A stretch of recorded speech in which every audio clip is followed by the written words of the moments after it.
Ahora, Matt Watts, director de tecnología y estrategia de NetApp para EMEA, nos hablará de Big Data.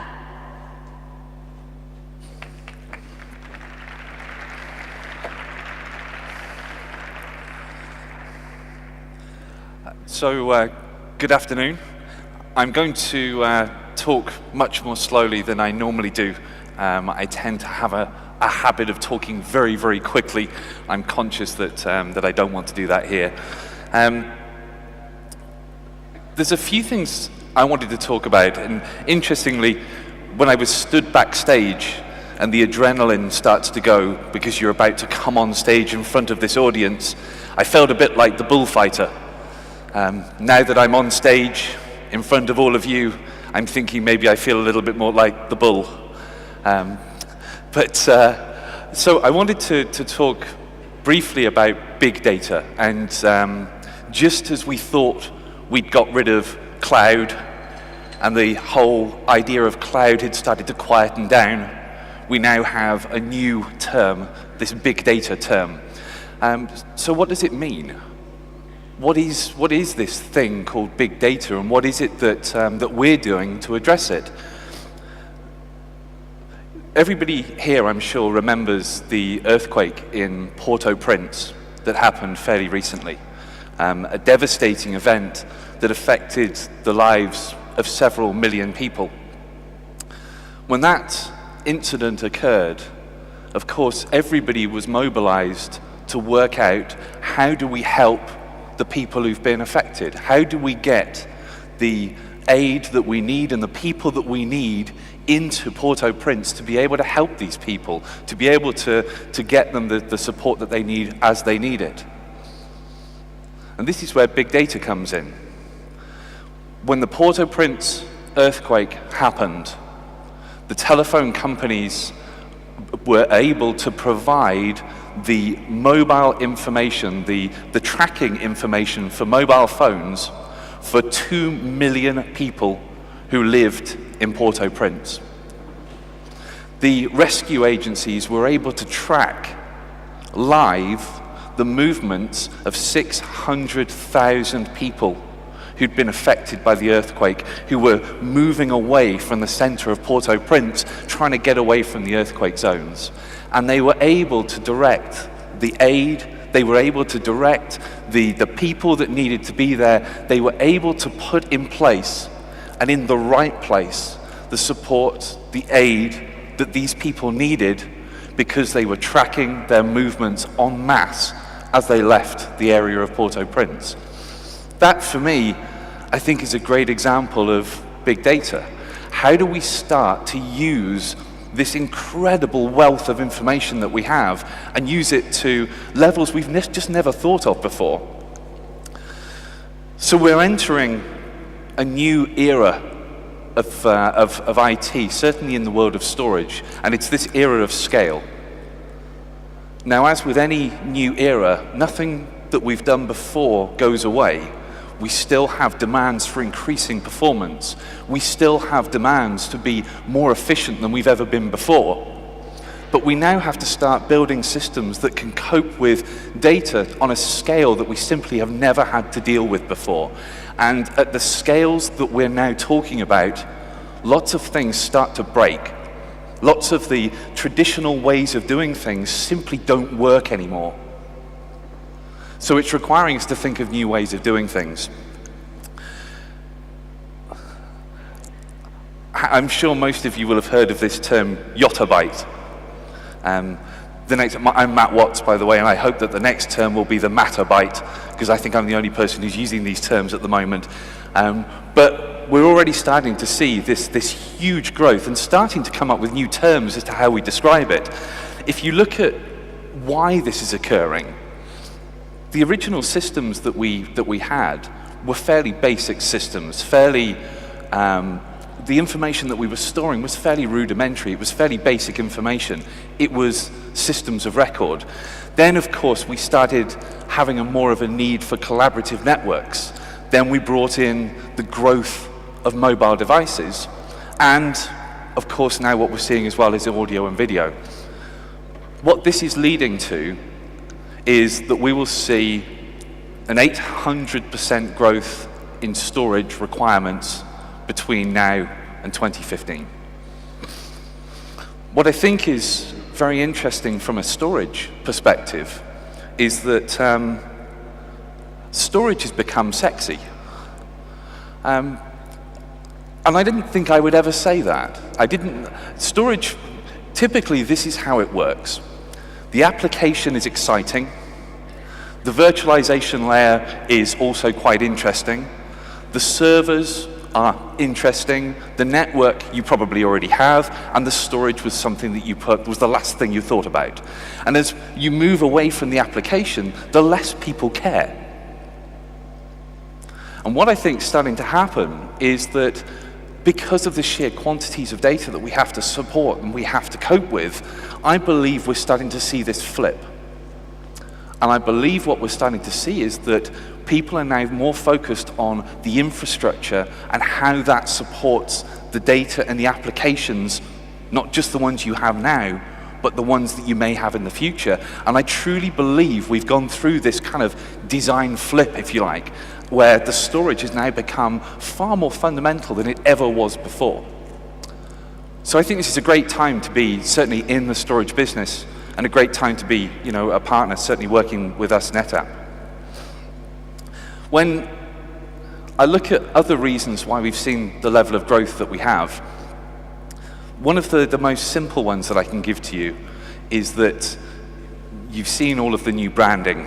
We have this big blue N here, which was about 2 years ago, the company decided we would rebrand as an organization, and we came up with this big blue N. For those NetApp people who are here, you'll remember that every one of us was sent an email asking us to change our email signature such that our email signature would include the big blue N.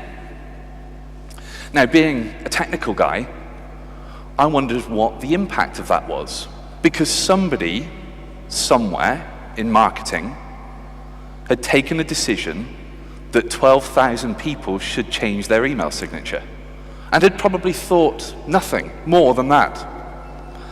So I did. I changed my email signature to the big blue N, and I sent myself one empty email. Nothing in the subject line, nothing in the body, one empty email simply with my nice new signature in it. And it was 22 kilobytes, so nothing. But I send maybe 100 emails every day, so it's actually 22 times 100. I work roughly 240 days of the year, so it's actually 22 times 100 times 240. And as I said before, there are 12,000 people in our company. So that email signature is now 22 times by the 100 emails that we all send, times by the 240 days of the year, multiplied by 12,000 employees. We consume, as a company, 4 terabytes of storage to hold email signatures before we've put anything in the emails we send. And in fact, we'd forgotten to add the legal disclaimer into that email. When I added that in, the number doubled. 8 terabytes of storage each year we use as a company to hold email signatures. And it's a great example as to why we're seeing this kind of growth. So let's look at some big numbers. YouTube, and this is where big data really starts to play a part. More than 2 billion videos were watched on YouTube yesterday. Which, I mean, that's an incredible number when you start thinking of the sort of content. Let's pick another one. Let's look at Facebook. 30 billion pieces of information were added to Facebook last month by over 600 million users. In fact, it's 845 million users.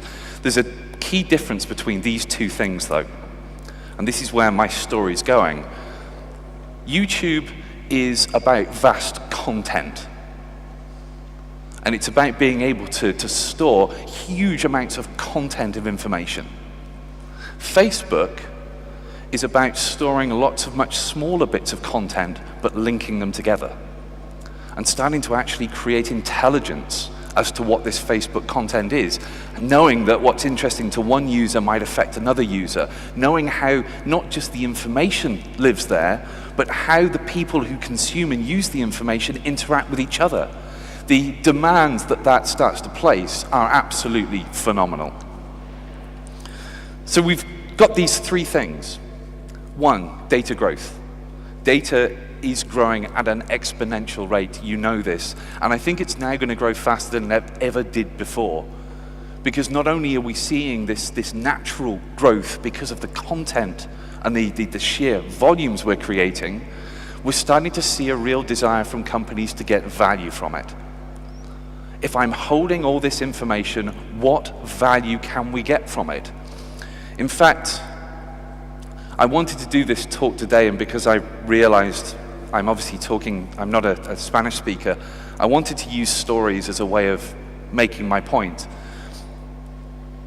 Google have a very interesting role that they've created inside their company, and it's called the data scientist.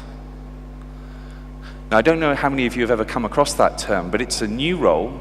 They need it because Google's power is the information that they have and how they use that information. And they've created a role for somebody called a data scientist.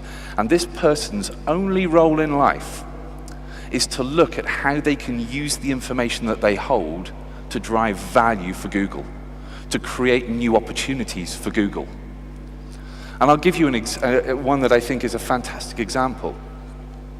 When Microsoft created the spell checker inside Microsoft Word, it cost them about $20 million in terms of manpower, in terms of the effort that they had to put in to create the spell checker.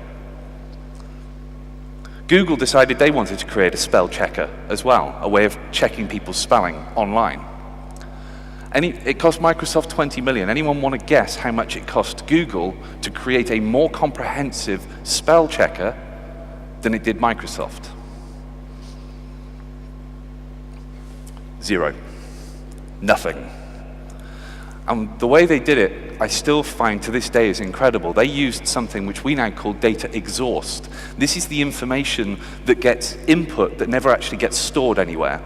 And what they realized was when people put in a word into the Google search bar and pressed enter, when the search came back and all the results came back from the search, they worked out that it didn't matter how the word had been spelt.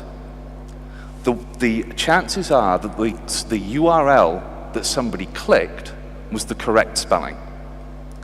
And for a period of about 6 months, they simply tracked the words that people typed into the search bar and then the URL that they subsequently clicked afterwards.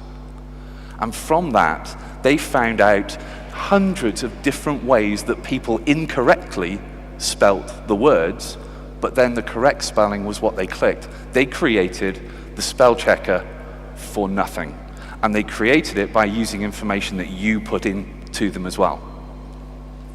Which is another great example of kind of how companies are really starting to look for how do we get value from information. So this is this kind of time to information. We've gone from just how do we manage growth, how do we control data, how do we cope with the growing volumes of information, through to how do we use it. And a question I'm certainly going to ask of all of you here: do you, in your day-to-day lives, for those of you who are her customers and look after storage, how much time do you spend managing the infrastructure, and how much time do you spend looking into the information that you hold? Storage is an interesting business to be in because it never goes away. There's several things you can guarantee in life, and one of them is that we as human beings, we hoard, we collect. And as we pass through life, we just collect more and more and more things. We do the same with storage. As we move from generation to generation, we just keep everything that we've had before, because it's very difficult to work out who owns it and how do we do anything with it. I wrote an article for a magazine, and I simply entitled the article, "Why Upgrading Your IT Infrastructure is Like Moving House." And when somebody asked me why I'd written the article, I actually was moving house. And when I moved into my current home 10 years ago, I put a whole bunch of boxes in the garage, and I put a whole bunch of boxes in the loft space above in the roof 10 years ago. I haven't opened them for 10 years. I don't know what's in them. I have no idea at all. They've been nothing there. But I was organizing a removal van to come and collect all of these boxes and move them to my new house. And at some point, this is my information. This is my stuff. And even in that situation, I'm not comfortable to get rid of things. And this is a continuing problem we have in storage, is that we loathe to get rid of things. And it's not even ours. We don't own it. We're the caretakers of information for other people. So what is happening is we've got a lot of CIOs, a lot of smart people saying, if we're going to keep this information, then can we get anything from it? Can we start to draw anything out of it that would actually give us some value rather than simply holding on to it? If we can't get rid of it, what else could we do with it? How many of you have one of these? A few of you? So I don't carry these reward cards. And I think if this is another great example of how we are manipulated in order to give things away. I had a meeting with a gentleman in Russia a few weeks back. Now, many of you will probably realize the Russians are very secure in their information. They're very shy about giving away information. They don't like to share stuff. The conversation I had with this gentleman was, he said to me, I don't believe Russia will adopt the cloud because I don't believe that businesses will allow their information to move into the cloud. He said, we don't have that level of trust, we're Russian. And I asked him if he had one of these reward cards. And he actually had a reward card for a local supermarket.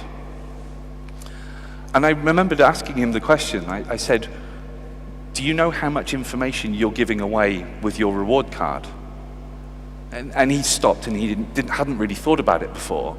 I said, on your reward card, I know who you are, I know where you live, I know when you shop, so I know when your house is empty, I know what you buy when you shop, and I know how to target you, I know how to influence you. I can move products around in the supermarket and I can look to see if it changed your buying patterns. I said, you're happy to give all of that information away because you get a reward for it. It's not a very big reward. It's, every 6 months you earn enough points to buy your free hamburger, but whatever the reward is. But we're comfortable to give away information if there is a perceived reward at the end of it. This, again, is big data. Businesses are starting to look, more businesses, much more regular businesses like the ones we all work in, are starting to look at how are these guys using information to drive their business, and can we be doing something similar? So I think the role of the data scientist, which has become big in Google, which is in effect what this is, I think will start to become far more significant in far more companies as we go forward.